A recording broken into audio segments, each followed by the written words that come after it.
Hey, good evening, Midwest Survivor here, getting ready to fix something to eat and have our dinner chat. So as I make my sandwich, I want to say thank you for those who are watching and who are following. Be sure to like the video and subscribe. More content's going to be following. This video will also be posted to TikTok and Instagram, so be watching for that. But, one thing I want to talk to you guys tonight about was signs of manipulation. And I can tell you right now from personal experience that sometimes the signs are easy to pick up on and sometimes they're not. So you kind of have to watch and listen and kind of read between the lines as to what somebody's saying, how they're saying it, and more importantly, what their motives are behind what they're saying. It's not enough to hear what they're saying, but it's more important to know what they're saying. So we'll kind of go through some things tonight here. First off, manipulation just doesn't start off with yelling, screaming, people acting out. It can come to you in a form of love and compassion, and you not even realize it.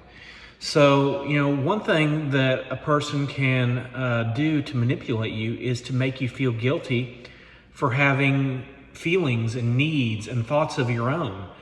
I can say from personal experience that anytime I always gave explanations to the people that were manipulating me, I was always made to feel guilty that I had these thoughts or these feelings that didn't line up with their perceptions. Another thing is that they'll make you feel guilty for saying no. And growing up, saying no to people was the worst thing in the world. I would get flicked upside the head if I said no. And honestly, not even just no, just an innocent, no, I don't think so. And it would be the worst thing in the world.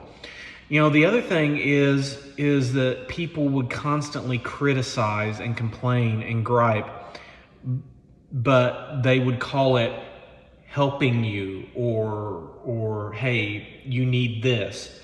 And realistically, it was very self-destructive and very toxic.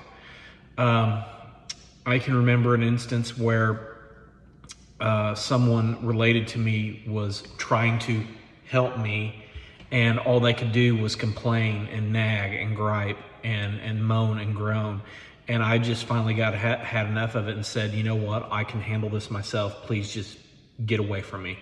Because I felt the toxicity just covering me like tar, and it was just nasty and disgusting. The other thing that people will do is they'll rewrite or gaslight things that you have said, or even things that they have done, or things that have been done to you. And it'll come under the guise of, well, I don't think it really happened that way, or well, I think you're making more out of this than what you need to, or well, you're blowing this out of proportion. It didn't happen that way. You know what happened. You know what was said. You know how it went down. And only you can decide how to handle that. Nobody else can. And them pushing their perceptions on you is just as wrong as what they're doing to you. The other thing that people will do is they'll just isolate you. They'll cut you off. They'll turn your friends against you. They'll turn your family against you. The people that support you, the people that love about you, the people that care about you. I had someone in my life cut me off from friends that I was friends with since preschool. I had this person cut me off from very close family members, and they would try to tell me that well, they're not as perfect as you think they are, or you shouldn't just listen to them all the time. And that's hogwash.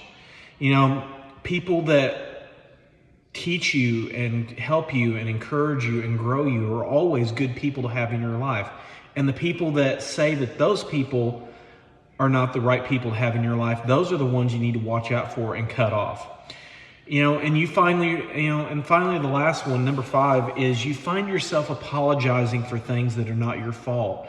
It's kind of like a beat dog mentality. Whenever a dog has been beaten so many times, eventually whenever he hears the steps of the person that has been abusing him, he'll flinch up, or he'll tighten up, or he'll show teeth, or the hair on the back of his neck will stand up. I can honestly say that I was apologizing for things that weren't my fault.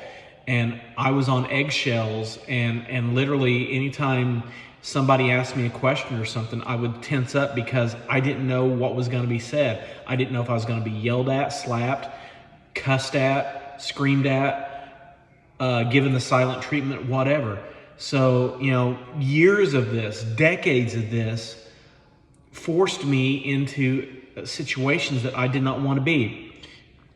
And if you're constantly questioning your reality, and you're constantly questioning the way things are and the way people are, that is not a good mindset to be in. That is manipulation. That is guilt. That is shame. That is gaslighting. And let me tell you, if you get a chance, go on Amazon, read my book, Behind the Silence. You can get more insights from my journey, from my experiences. And more importantly, check out the other book, Rebuilding After the Storm.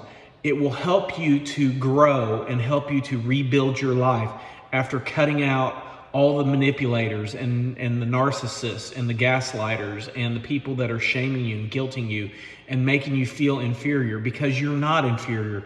You're a strong, amazing person who has survived things and who has endured things that would have killed lesser people. And you can break away too, just like I did. So, hey, Midwest Survivor, getting ready to have a sandwich and some chips. You all have a great night. Stay strong, stay healthy, and we'll talk tomorrow. Bye-bye now.